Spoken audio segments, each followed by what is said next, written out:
Trauma Therapist Podcast, Episode 3. Passion, dedication, and inspiration. If you're ready to hear inspiring interviews with amazing trauma therapists, this is it. Right here, right now. With your host, Guy McPherson. Hey folks, thanks for checking out the podcast. Before we get started, I want to invite you to head on over to our website, westcoasttraumaproject.com. Jump on our email list, and once you do, you'll have free and immediate access to a 3-part PDF series I put together, Intro to Trauma Training. PDF 1, Building Rapport with the Trauma Client. PDF 2, Treating the Trauma Client Early Sessions. And PDF 3, Early Psychosis Identification. Website again is westcoasttraumaproject.com. Let's get started. Welcome to the Trauma Therapist Podcast. My name is Guy McPherson, and I am so excited to introduce our guest today, Dr. Janina Fisher. Janina, are you ready to go? I am ready to go. All right. So Janina is a licensed clinical psychologist and instructor at the Trauma Center, an outpatient clinic founded by Bessel van der Kolk. Janina lectures and teaches nationally and internationally on topics related to the integration of research and treatment and how to introduce these newer trauma treatment paradigms in traditional therapeutic approaches. So I've just obviously given, the listeners a bit about you. Why don't you go ahead and share a little bit about yourself, a little personal information? Yeah, so excited to hear about it. It's very timely that we're doing this because I've just had an article published in the Psychotherapy Networker as of last week on the history of the trauma treatment world, of which I have been a part since 1989 when I first heard Judith Herman speak. So I was a late career therapist after raising a couple of kids who came to Cambridge Hospital in Massachusetts for a pre-doctoral internship and had the wonderful opportunity to hear Judith Herman, back in the days when nobody knew anything about trauma, say, you know what? People suffer not because of their infantile fantasies. They suffer because real things happen to them. And I thought, my God, this is probably the most sane thing I've ever heard someone say. Field psychology. Yeah. I just found myself going, yes, absolutely. People do not suffer because of their fantasies. They suffer because real things happen to them. And that really set my whole professional and personal trajectory. One thing that people who are experts in the trauma field say is you can tell who we are because we could talk about trauma 24 hours a day. It's not interesting to us than talking about our favorite subject. There is a passion that goes with the commitment to trauma treatment and to discovering what are the very best ways to treat trauma, which has been really that history of the last 25 years. Mm-hmm. So what I'm hearing you say is that there was something that just basically just really kind of hit you on a gut level that was going on with Judith Herman, and that just catapulted your interest and passion for trauma, something that really made sense to you and like it really was like an aha moment for you. Right, exactly. I mean, obviously, I came to the field of psychology because I wanted to help people. That's how we all get here, right? Through something that says to us, I want to help people. But the passion, where am I going? What am I going to do? Who am I going to help? Is something that I think can make all the difference in our enjoyment of what we do. Okay. That is so exciting. I mean, that's similar to what happened to me. I mean, when my brother came back from the war with PTSD, he was in the special forces, and I was so excited to talk to him, and I was proud of him, and I was trying to get him to talk about it. You know, this was before I studied psychology or even knew anything about trauma. And he was just like, what are you doing? I don't want to talk about this, and just really respectfully doing so. And I just made so many mistakes, you know, looking back on it now. But it was that experience that also hit me on a gut level that really made me want to pursue this passion. So, Janina, this podcast is about inspiring other trauma therapists or people who want to learn about trauma. So what we start off here with is a quote, something that maybe has inspired you or guided you. What do you have for us? Well, I have two quotes that probably direct me, inspire me, drive me. One is a quote from George Eliot. It's never too late to become the person you were meant to be. And one of the things you know, Guy, very personally, is that trauma makes people into somebody they don't necessarily want to be. Mm-hmm. So your brother, I'm sure, didn't want to say, sorry, people, discussions about this are off the table, don't want to hurt your feelings, but shut up, right? That one probably wasn't the person he wanted to be, right. But it was what the trauma forced him to be. I can either say stop to my family, or I can get overwhelmed and go to a bad place. So that belief that it's never, ever, ever too late for people to become who they were meant to be inspires me constantly, and inspires one of my favorite projects. I have many, many projects going on in this moment, but my favorite project, I think, is a project that I'm doing in Connecticut at Connecticut Valley Hospital, in which we are taking young adult women who have been hospitalized for 2 to 10 years. They're essentially in the state hospital system. And we're giving them trauma-informed treatment using a model that I designed. And they are getting better. Some of them are leaving the hospital. Many who had been self-injuring on a daily basis, who'd been making suicide attempts several times a year, have really begun to be able to live a normal life without self-injury or suicidality. And they are the shining examples of it's never too late to become the person you want to be. Mm-hmm. Well, how exciting is that? Yeah, it's so exciting. That is just so amazing. I mean, to feel that, to know that you designed, a program to help these individuals. And, what I was going to ask you is, how has that kind of played out for you? And I guess that is it, huh? It's just played out with this actual experience in Connecticut. I mean, I think as a parent, I discovered, and I know you're a parent too, of a much younger child. I discovered that if I believed that my kids could do something, they were more likely to be able to do it. And when I was anxious and I was afraid they couldn't do it, they were more likely to not be able to do it. Mm-hmm. So that was a lesson I learned first as a parent.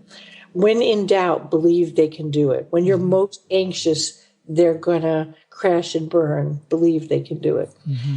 And I think when you really believe that this person in front of you, no matter how symptomatic, no matter how self-abusive, can do it, that energetically communicates to the client something that has an effect in and of itself. Yeah, it's interesting that you're saying that because, for our listeners, I'm in a consultation group with Janina that meets once a month. And that is something that I think I've always admired about you, Janina, is that your approach and your presence is, you laugh a lot, you're very optimistic, and I think it just exudes from you to us, to the therapist in the room, but I can only imagine what that does for the client sitting in front of you. And that's just very, very powerful, I think. Yes, it really is. And not to mention what it does to prolong the life of the therapist. Because, if we're going to be able to do this work into our 60s or even 70s, we have to have ways to lighten what can otherwise be a very heavy load. Yeah, that is awesome. So, when we begin as therapists, when we begin as trauma therapists, obviously there are a lot of mistakes. I was, talking about one of my mistakes that I made with my brother, but can you share with us a crucial mistake that you made as a younger trauma therapist and what you learned from that? Looking back on these mistakes, I'm sure it certainly makes me cringe, but what was something that you went through that right now, in your much more experienced self, you're looking back on, or maybe look back on and just like, oh my gosh, that was just something that you don't want to do? Well, I have to say, it's hard to sort through them. There are so many that come to mind.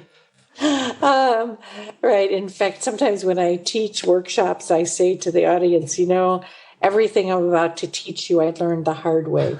So it's which one. But here's the one that I think probably made the biggest impact, and it's a mistake that's easy to make as a trauma therapist.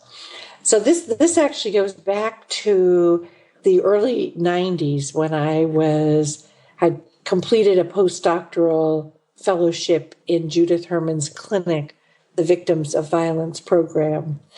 And I was then working on staff.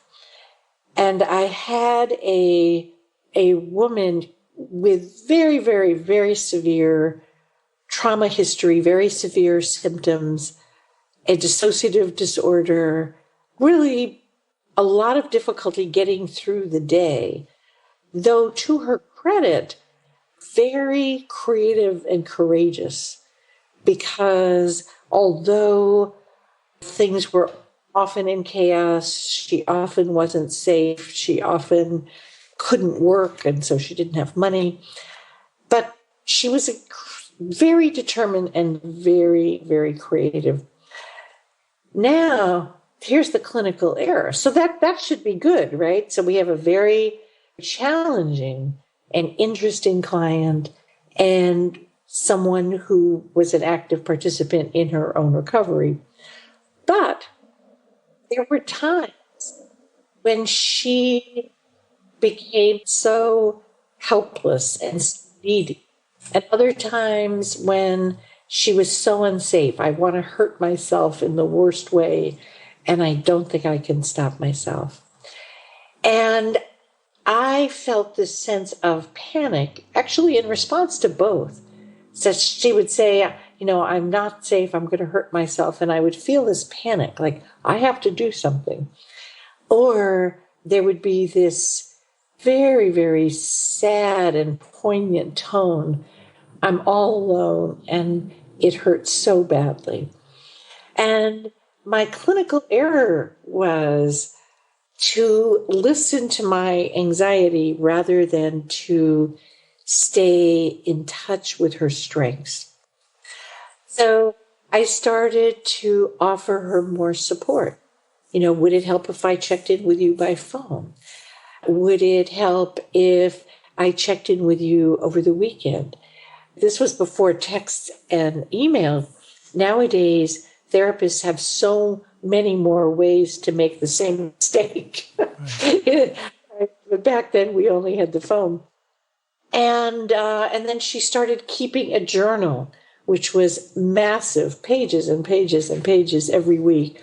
And all of which she wanted me to read. And then she said, can you not only read them, but make comments? Some things, say something kind, say something comforting. And suddenly this one case had gone from an hour a week to many hours a week.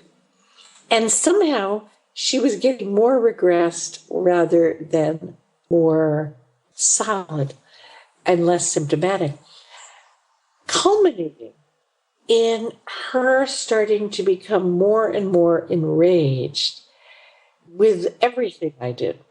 If I called, I wasn't staying on the phone long enough. If I made a response in her journal, it wasn't sensitive enough. And now demanding that I do something. And it all culminated in her, to my shock, writing a letter to Judith Herman saying Janina Fisher should not be allowed to work with trauma patients. She took, and actually, the thing I have to give her credit for, she was right. She said, when I went to see Janina, I was suffering. I was in a lot of pain. I was very symptomatic, but I was coping. And after a year of therapy, I am dependent on hearing the sound of her voice. I'm regressed compared to where I was. And I think she should not be allowed to work with trauma patients. So effectively ending my career in Judith Herman's clinic, because Judith Herman was horrified that I had made such a crucial mistake. And so that was extremely humbling. So, because it wasn't just a clinical mistake, it was, as it were, a public humiliation in front of the person that I looked up to most.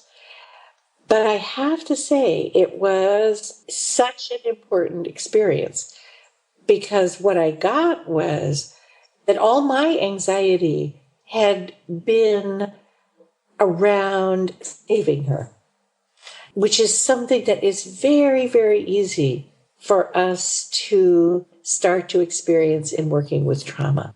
I have to save this person. I can't fail this person because she has been failed so many times. I have to save the day. I learned at that crucial time in my career that as soon as I feel this need to save the day, I am in deep trouble. And so I have to hold the treatment frame and believe that people can do it even when they're melting down. That is an amazing experience and an amazing mistake. And there's so many golden nuggets in there that we can learn from. From the beginning, when, you talk about letting your own anxiety just run rampant and take hold and really direct the treatment. And that too, just that piece of, our own anxiety, and how do we control that? How do we manage that or utilize that and not let ourselves as clinicians be taken away by that, right? And then the other component is, as you called it, trusting the frame of the treatment. And again, that comes with what? Experience, with trust, with knowledge. It certainly comes with knowledge, and knowledge that trauma, there are lots of pieces of knowledge inherent in it. I think there's the knowledge that traumatic activation, whether it's anxiety, whether it's depression, whatever form it appears in, leaves people feeling the same degree of overwhelm and hopelessness that they felt at the time. So in that moment that they're crying for help, they're actually in another time and place. Mm-hmm. When she would say, I can't make it through the weekend by myself, you can hear it. I can hear it as I'm saying it. That fits better with being a little kid alone in a dangerous world than it does with a symptomatic but very competent adult who I think at the time was probably 35 or 40. So it helps me to remember that the help that's being begged of me is actually a memory.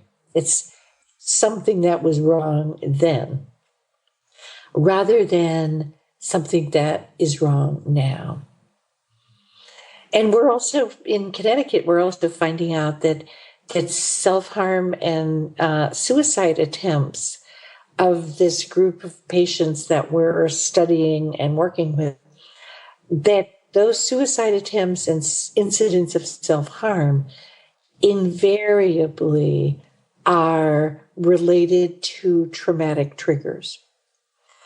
Whether we have one patient in the study who becomes suicidal when she has flashbacks. Another whose incidents of self-harm always are the result of some failure of care on the part of the staff, whether it's an empathic failure or a failure of competence. Mm-hmm. So it's fascinating that's another thing that's really changed the trauma field, which was not something that we were aware of in 1992, 93. We weren't aware that our patients weren't just suffering from event memories, right? The kind of event your brother didn't want to remember. But even if they didn't pay attention to the events, they were reliving the experience with their emotions and their bodies. So much of this that you're saying, Janina, just, I think, speaks to the training. I mean, that knowledge that what is going on with the trauma process and how individuals are reacting in certain situations, and then how we as clinicians really have a choice about how we're responding and whether we're going to trust ourselves to, maintain that framework of the treatment against a lot of our anxieties, or even what the, client might think they want or feel they want or say they want, but just believing that, as you said, that they can get better. I mean, that is so powerful, I think. I was just thinking about the appropriateness of your question about clinical errors, because the process of planning a workshop that is going to take place in Berkeley on August 15th, entitled "To Err is Human." It's a therapist error and what we can learn from our errors about the psychotherapy process and how to do better and better work. I will definitely put that information on the show notes page of the website so we can get that. You kind of cut out there a little, but we'll definitely put a link up for that. That sounds fascinating. So this is a kind of a great segue, and you kind of touched on this a little bit, but one of my kind of favorite questions here is why we're doing something, what drives us. And my belief is that the degree to which we know why we're doing something really impacts how we do it and why we do it. I mean, so much of why I'm in this field really is because of my brother, and also the sense of immediacy that I think is required, the sense of awareness I think that is required on our parts as therapists to be sitting with someone who has gone through trauma. And that's a privilege. As I was interviewing Linda Curran, and she used the word privilege to be doing that. But why are you doing this? What is your why, in a sense, quote unquote, why that you're doing this? I mean, as you said, you are so incredibly busy. What's driving you? It's interesting because that's really been a question that I've been thinking about myself, because I was asked to write an article on who is the trauma therapist? Who are we? Now, that makes us a little bit different, not necessarily better. Didn't find out why I was so passionately driven to do this work until probably 15 years into doing it. I guess about 10, because I just knew that it was important. It just felt like I had to do. And then I think about 10 years into it, I was having a conversation with my father, who was then 85. And he started reminiscing about his mother, with whom he'd had a very difficult relationship. And he said, well, I think the reason my relationship with her was so difficult was because she abandoned me.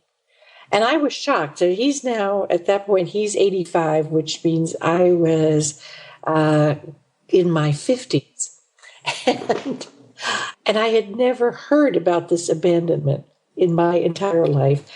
And he began to tell me a very, very tragic story of a series of traumatic abandonments by his parents as a child, experiences that we now know are traumatic, like being given to a foster family at age 1, being picked up at 2.5 and taken from the foster family, which was the only family he'd ever known, put in another foster family, put in a boarding school at age 4, just a succession of abandonments.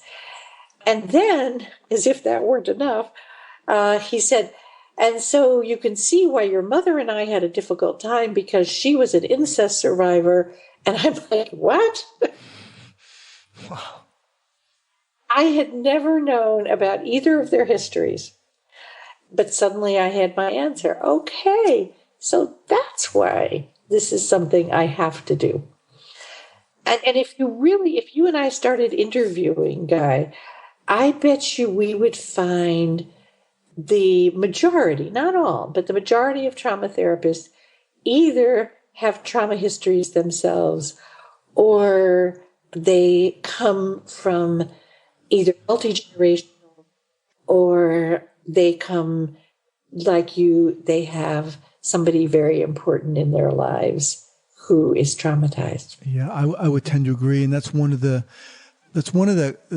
questions I had when I started with this podcast. I mean, I eventually came to the point where I had asked myself, just the very nature of this podcast, the Trauma Therapist podcast, almost begs the question, well, are you going to ask the interviewees about their experience? It's kind of like the elephant in the room, and I opted not to. But I think your observation is true. I mean, and I found that in my experience too. Whatever it is, there is some kind of experience trauma there, and that certainly, I mean, your experience, Janina, is what drives you. I mean, that is just so touching, I think. Thank you so much for sharing that. Again, I think it's all connected to the passion that most trauma therapists feel about the work. There's a personal meaning.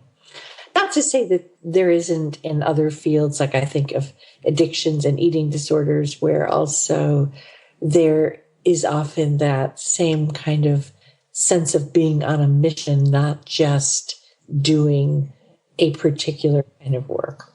Speak more about that passion. Is that passion because trauma is just so horrific and intense? Is that where that passion comes from for you? Is it because there really is, and not unlike traditional therapy or non-trauma related therapy, but is it because there's this component of oftentimes life and death? What is that passion for you?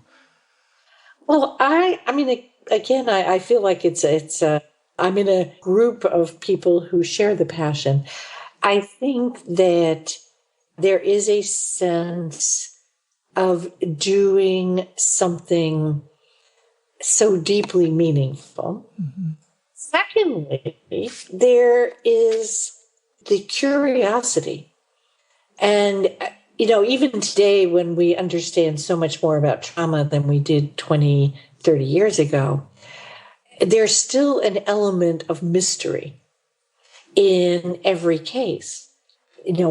Why is this happening? Why these symptoms and not other symptoms? What do these symptoms tell us about this person? So one of the, my second favorite mantra is the symptoms tell the story better than the story. And that came out of two things. One was seeing how trauma clients got pigeonholed because of their history. As a field, we do this. We say, Ms. J is a 43-year-old married woman who was incestuously abused by her father, neglected by her alcoholic mother, bullied by kids. So we don't say, who is this person today? We don't say, she's a teacher, she's a lover of nature. Despite everything that's happened, she's an optimist. We describe her as if she were her history. So the symptoms tell the story better than the story is a reminder that what we remember as our stories is only a small piece of our total experience, especially when it comes to trauma, because trauma isn't remembered in the same way that ordinary experiences are remembered. Mm-hmm. Yeah, that is a great, I think, lesson there, because it speaks also to how I think we as trauma clinicians and beginning trauma clinicians have to remember that sometimes it's so easy to get caught up in the story and to be taken away by the story, and kind of letting that kind of pull you along into different types of treatment rather than maintaining that presence and awareness of the frame as you refer to, and really paying attention to the symptoms and how that is, before us. What we didn't 20, 30 years ago, but we know now is that the symptoms are, most of the symptoms that we see in our trauma patients represent implicit memories, nonverbal, emotional, and body memories. And so if the events people remember limit us, we're not going to see, so there's this symptom that doesn't mesh with what this person actually remembers. There's something more here. Mm. That's the detective work, the fact that figure out what's going on, not figuring out what went on then, but just figuring out what's going on now. What's memory? What's reality? It's never boring. Right. That would probably agree with that. Yeah. One of the things here is, with the listeners who are really interested in learning about trauma therapy or maybe practicing themselves, is where do they start? I remember when I was in school and someone told me about sensory motor psychotherapy, and I was like, no, I hadn't heard of it. And then I went and I started taking those courses, and you actually taught them. I was blown away by the other clinicians who were also studying, who had far much more experience than I did. And I feel so privileged to have done that early in my career. What do you advise people who maybe are starting out? How do they get into this field? What would they benefit from? That's a great question. I think one thing to remember is that many therapists are already in it. they don't have to choose to go into the trauma field because they're already in it, meaning that statistics are that 70% of all inpatients and 30% of outpatients have trauma history.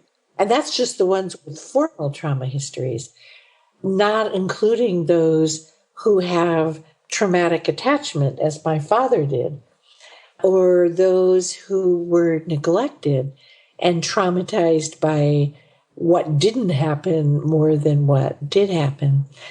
So I think a lot of therapists are already working with trauma. I think you discovered, and this was a really important experience, and I'm glad you're pointing it out, trauma really should be a specialty, like being a cardiologist, because it doesn't respond to the traditional psychodynamic and cognitive behavioral therapies that most of us are trained in. We very rarely have courses on trauma or trauma treatment in graduate school. So I think there are a lot of ways to get that education. One thing any of our listeners could do is to Google trauma-informed treatment, which is the buzzword that's being used to cover all kinds of trauma treatment education. The words trauma-informed care. Another really, really easy way to get a kind of basic training in trauma treatment is to take my monthly webinar program, which starts every fall. So it's 2 hours a month, September through June. And it's called Working with the Neurobiological Legacy of Trauma. It is a basic education in understanding trauma and the basics of trauma treatment. But it really has been a wonderful experience for trauma therapists and newbies, because it's really about the new neurobiologically informed trauma model. So many people who've had traditional trauma treatment training still find it beneficial. And I'm glad you mentioned that. I'm definitely gonna put that link on the podcast show notes page as well. That's something that I definitely want to do, and I'm going to be doing very soon, signing up for that. You know, Janina, someone told me once, one of the colleagues in one of the workshops or courses that I was in that you were teaching, said whenever Janina is teaching something, get in there, sign up. So I just want to encourage our listeners definitely to check that out, because I know from personal experience that would be phenomenal. You know, Janina, you said something once recently in one of the consultation groups regarding interventions. You said that, you know, interventions, you can't really plan an intervention. You can't walk into the office and expect to intervene with something. They have to arise organically, in a sense. And I'm wondering if you can speak to that, because that really opens up the idea of, as a trauma therapist, having a large toolkit, right? Being well informed about different interventions for different clients. Absolutely. So yes, and the more modalities that a therapist is trained in, obviously the bigger the toolkit. But as you know, again, I've been in the psychotherapy field for 33 years, and I've seen therapists go from a little teeny tiny toolkit, such as the one we had back in the early 80s, to many therapists having huge toolkits. We're trained in many, many different approaches. And now I think the problem is that we have so many techniques to apply, but those techniques are not going to work without some readiness on the part of the client. So the most powerful interventions, as you just said, arise spontaneously, or as therapists, we can cultivate their arising spontaneously. So, for example, one of the things I do is I say, could we go back to something you said earlier in the session that felt really, really important to me? Because I might have had a thought to myself a couple minutes afterward, oh, there was a point of readiness. There was a point of openness, and I missed it. So I go back to it again. Could we go back to, or I might say, I remember last week we're talking about. So we can help cultivate people connecting to something they want. So often I'm asking them to, go back to that moment when you were saying that what you want is to be able, you're willing to live with the anxiety, but you want something to do with it. You want to change your relationship to it.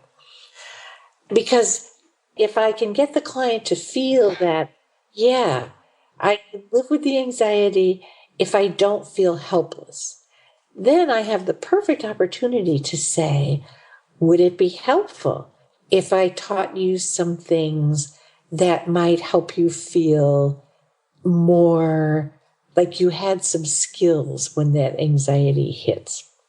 Yeah, I love that idea of cultivating the perfect time, or cultivating that readiness in the client. That is such a great image and thought. And again, it speaks to this awareness that we have to cultivate in ourselves as clinicians, as trauma clinicians, as trauma therapists. That is awesome.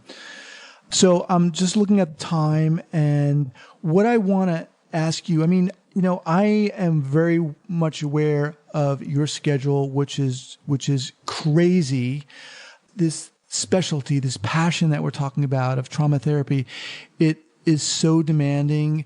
How do you take care of yourself? What do you do to, maintain your composure, your ability to just watch over yourself and to enter the room with some semblance of equanimity? And I have to say that I am not the poster child for good self-care, because I do really push myself. But there are certain ways in which I lighten my load in the course of the day. And one of those things is I really listen for the strengths more than to the alarm. So even with somebody who's saying, I'm going to kill myself, I'm already feeling curious. So as the client is saying, and this time I mean it, I get curious. Isn't that interesting? So something has triggered this feeling of now, today, without fail. And so instead of my heart starting to race and my muscles starting to tense and, okay, what am I going to do? I can bring that lightness to it. Because I believe that human beings were designed to survive, not self-destruct. So if someone is saying, I'm going to quit my job, I once had a client who came in and said, I'm going to leave my children. I'm just walking out the door. And I thought, she had 3 children. And I thought, oh my God, another generation of traumatized kids. But again, if you believe that every symptom is an ingenious attempt at adaptation, then instead of panicking, I can say, well, that's so interesting. And what is it that you're hoping for if you leave your children? Mm-hmm. Well, I want them to have a good childhood. I don't want them to be burdened by me. Okay, so what you're hoping for is that they're going to be okay, even though you haven't been okay.